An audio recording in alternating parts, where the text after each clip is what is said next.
Былтыркы кышта Ош шаарындагы бир катар турак үйлөрдө жылуулук боюнча маселе чыккан. Жылуулук өз деңгээлинде жетпей жатканы боюнча нааразычылыктар орун алган.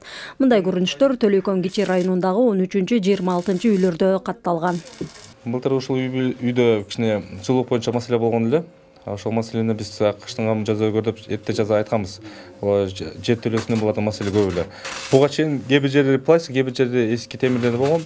Бул жерде бакта циркуляция туура эмес багытта иштетилип, жылуулук сапаты барбай аткан.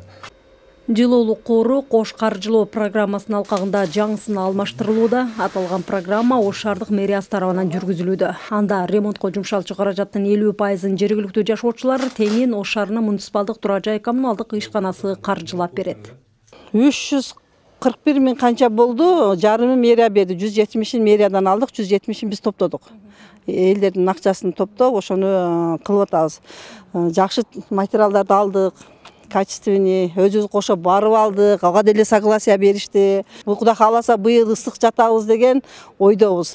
Жылуулуктун жакшы баруусу эскилиги жеткен батареялардан гана көз каранды эмес. Үйлөрдүн терезеси менен батирелердин кире беришиндеги эшиктерди да жылуулоо маанилүү. Бикбалаева 12-чи көп кабаттуу турак үйдүн жашоочулары өз каражаттарына кире бериштеги эски терезелерин жаңы пластик терезелерге алмаштырган.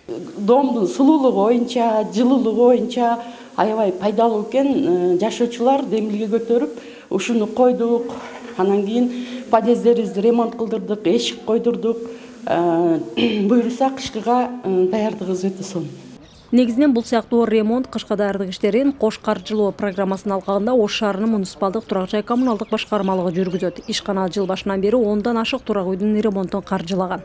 4 турак үйдүн чатырын жаңысына алмаштырган. Эски чатырлардан өткөн жаан шаардыктарды айрыкча күз-кыш мезгилдеринде бир топ түйүшкө салып келген.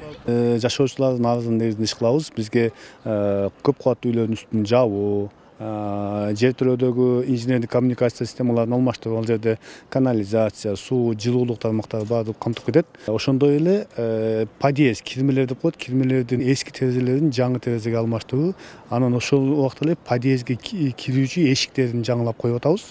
Себеби дегенде ал дагы өзүнүн мезгилинде жылуулукту сактоого аябай көп көмөгүн көрсөтөт.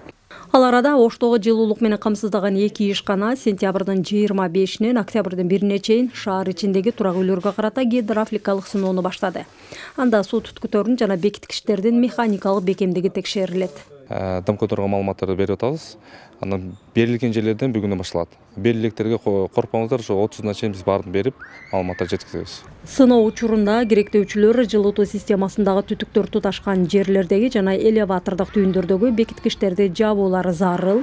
Мында байкалган мүчүлүштүктөр аталган ишканалар тарабынан 30-сентябрга чейин жоюу белгиленген. Миргүл Бокошова, Акжол Айбашев, Ала Тоо 24, Ош.